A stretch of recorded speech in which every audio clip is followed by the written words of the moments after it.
Houthis attack oil ports to pressure government to pay salaries in areas under their control.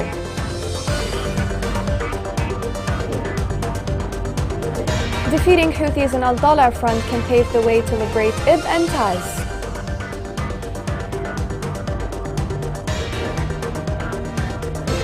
Yemeni children demand new truce as they continue to bear the brunt of the conflict.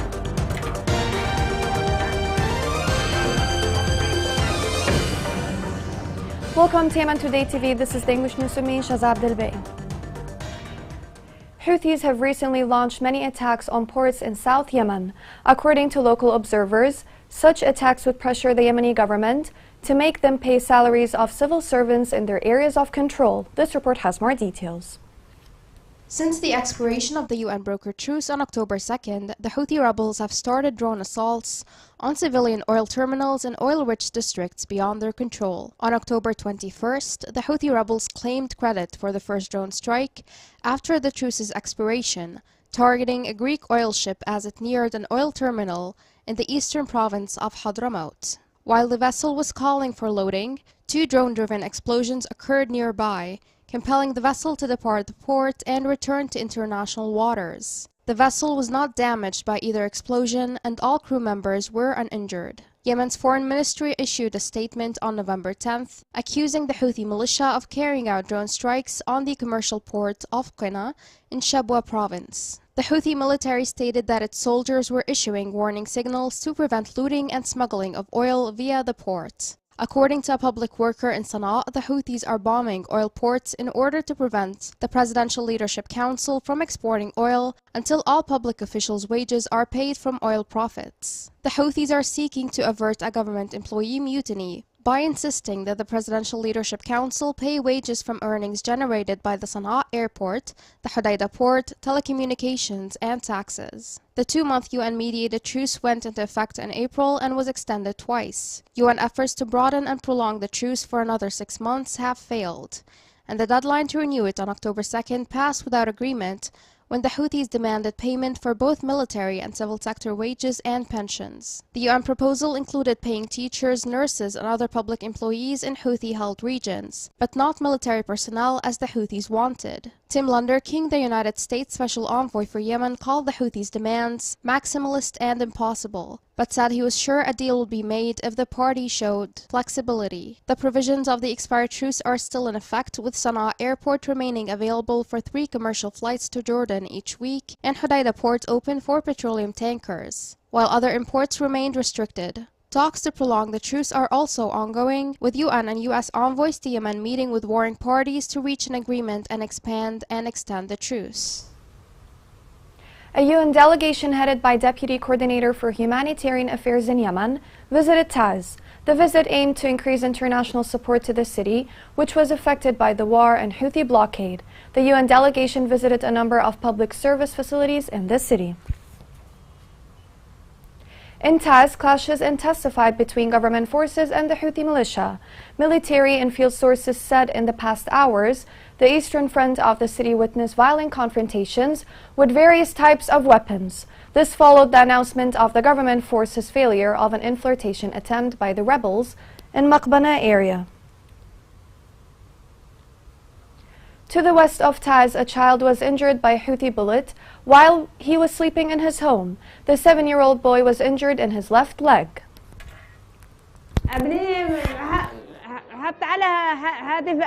My son was injured at night by a Houthi bullet. He was hit by the Houthis while he was sleeping. Every other day, the Houthis are shelling us. They inflamed the whole area. Moving to Hodeidah, the joint forces announced stopping 2 Houthi drones south of the city. Military sources reported that one of the 2 planes was shot down in Khawkha district, while the other one was in Hais. Adalah is a front which can pave the way to liberate Ib and Taz. Military observers believe that defeating Houthis on this front can secure more gains for the government forces and make them advance in the direction of Ib and Taz. This report has more details.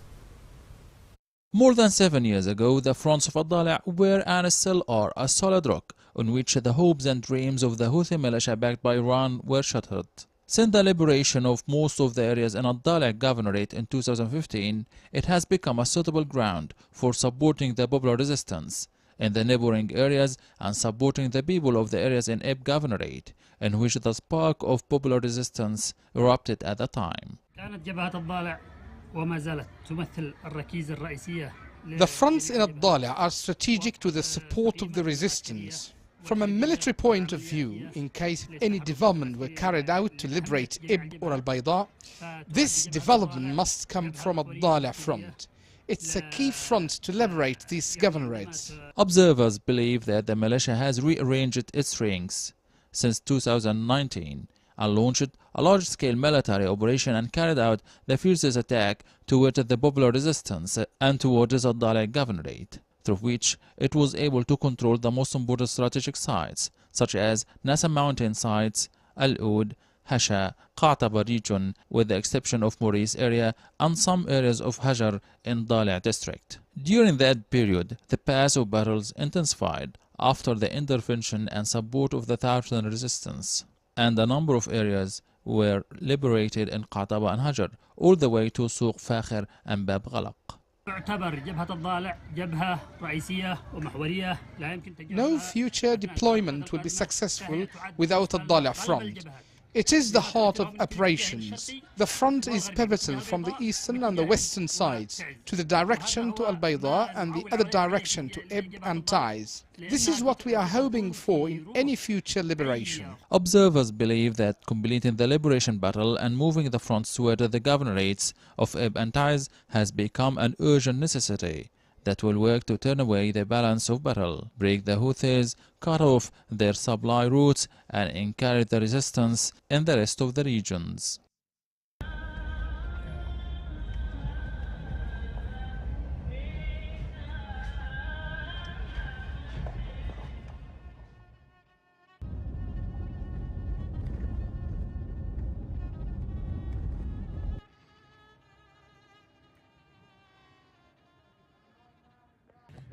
My name's Calvin Rice and I'm Halo's Director of Programs.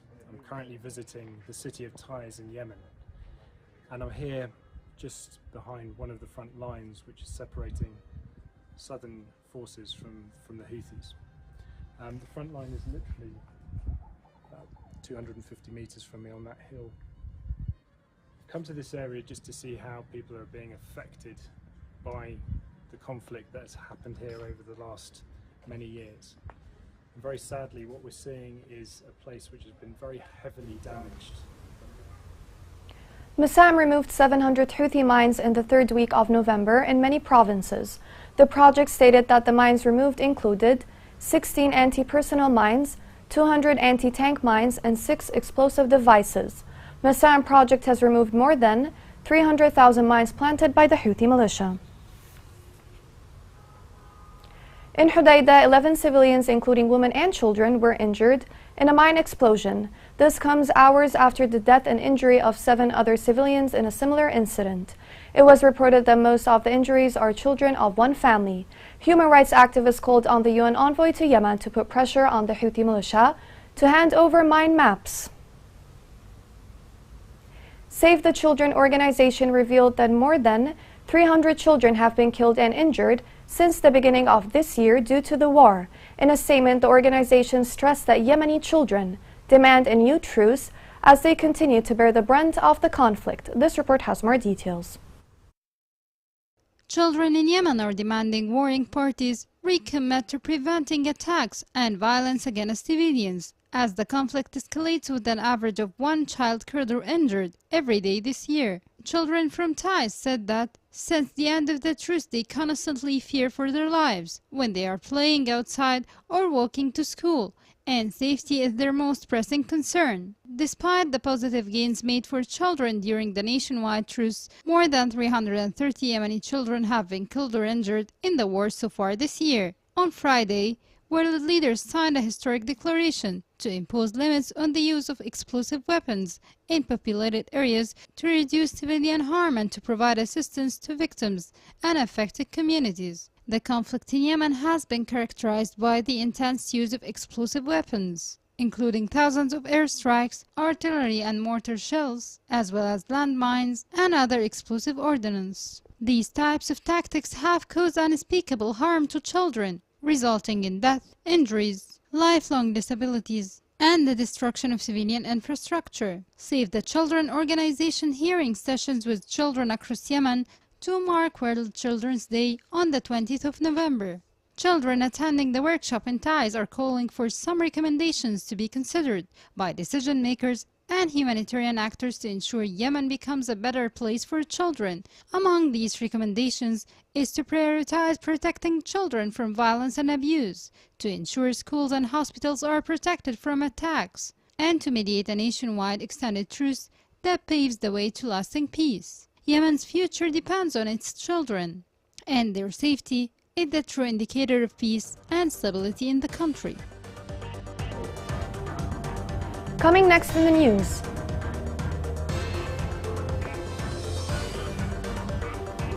Higher education seeks to improve quality of postgraduate programs.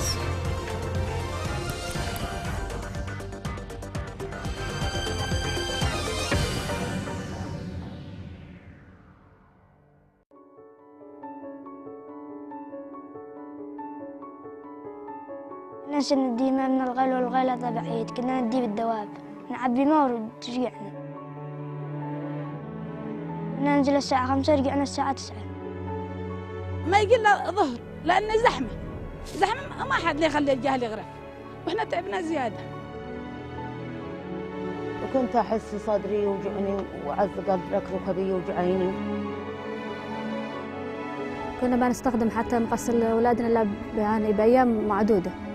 كنت أغيب على المدرسة لأن كنت أروح الديمة. حتى وإن كان يجي الأمطار تروح هدر لأنه ما في معي خزانة. الوقت نشتري ب30,000 هي معها استهلاك ما يغلقش معها الشهر. بس راح تطلب الله ولا أي حاجة، عاملة كل شغلك الماء. Welcome back. Since Houthis seized power, women in Yemen have suffered a lot due to social injustice. They are subjected to cases of male dominance without having equal chances and empowerment. This report has more details. Yemen has not witnessed at any time in its history a patriarchal guardianship that prevents women from traveling without a male guardian. However, the Houthi militia has begun to impose these guardianship on women in areas under their control. A few months ago, the Houthi militia issued widespread instructions to transport companies and Sana'a airport to prevent any woman to travel without a mahram throughout her journey, whether she is moving between the Yemeni cities or abroad.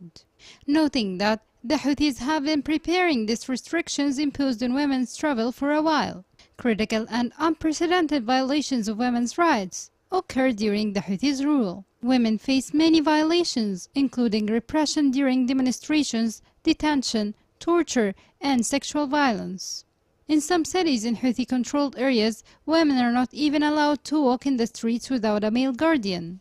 And in the city of Hajjah, women were required to bring a male guardian to go to the hospital. And in 2020, UN investigators found a growing pattern of oppression of women in Yemen. The team talked about a network affiliated with the Houthis is involved in suppressing women who oppose the rule through several means. Because of these statements, the Houthis refused to allow the same team to enter Sana'a in order to carry out their work. As for the Houthis, women's involvement in the political and social lives constitutes a threat to them. They consider the success of women as an alarming reminder of their failure, and their persecution of women is considered an evidence of their fear towards them, so they keep marginalizing women. Dozens of citizens in Ib protested against the looting of public lands by the Houthi leaders. They raised banners denouncing the increase in looting of public and private properties.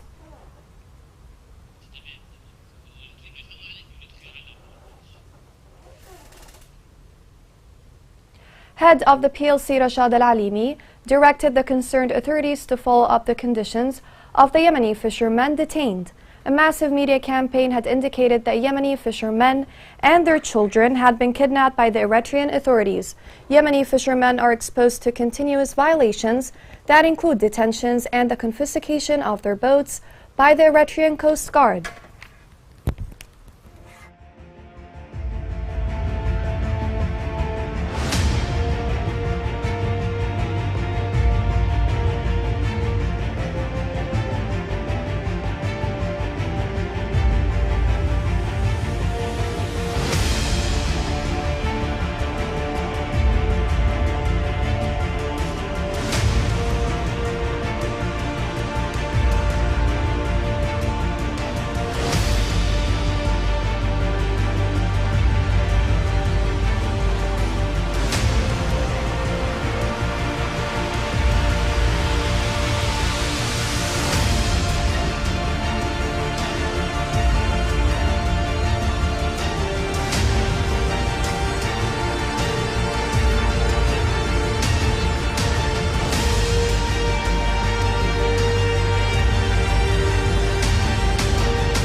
In Taiz, a charitable association implemented a project to treat dengue fever with the help of funding from Bahrain. The dengue fever project targeted the Yemeni Swedish Maternity and Childhood Hospital, where free treatments were provided to nearly 500 patients. Through a Bahraini charity funding, we are implementing the program for treating the dengue fever. This charity programs offer medicines to those suffering from this disease. There is a large number of patients with dengue fever. This disease stormed every house in Taiz. In some cases, the fever developed and the patients did not survive. We thank the Yemeni charity that cooperated with the Bahraini society to launch this campaign against the dengue fever in Taiz. This coincided with our campaign to spray the areas in which the dengue fever mosquitoes are rife with. In a move to develop higher education in Yemen, the ministry proposed a plan to unify the postgraduate studies system in the country. This report has more details. Yemeni universities suffer from postgraduate curricular inconsistency and an absence of a common vision that directs scientific research towards serving development in the country. In this regard, the Ministry of Higher Education, Scientific Research, Technical Education and Vocational Training seeks to develop the postgraduate studies system in Yemen to keep pace with the standards of quality and academic accreditation in force across the world. I wholly believe that the development of postgraduate studies is the development of scientific research. We're not fully satisfied with what postgraduate studies produced, but we hope this workshop can be a stepping stone to modify and enhance the studies. The scientific workshop is an opportunity to reveal novel scientific projects and directions that work to improve the capabilities of academic researchers in Yemen and enhance their skills. We started to present these projects to the Council of Ministers for approval, so that researchers can join teams across Asia, America and Europe in various fields, including engineering, technology and medicine. This project aims to improve the capabilities of faculty members and, if it goes through, will be a huge leap for higher education. The government is driving to reform the sector of higher education and postgraduate studies in Yemen through a scientific conference to activate the role of scientific research in solving societal problems. This workshop aims to unify the vision of higher education in Yemeni universities. Government universities used to abide by certain curricula that private universities didn't. We're striving to make education cohesive across both sectors. Scientists and researchers must constantly seek to better their community and society. As such, the scientific and academic gathering was keen to involve all researchers from various Yemeni universities to enrich and discuss a draft of the new system in postgraduate studies. Here's a reminder of the main headlines. Houthis attack oil ports to pressure government to pay salaries in areas under their control. Defeating Houthis in Adalah front can pave the way to liberate Ib and Taz.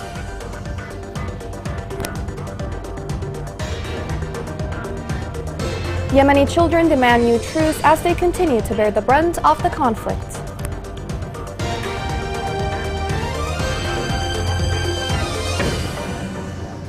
This is the end of the news. It was Shaza Abdelbei. Thank you for watching.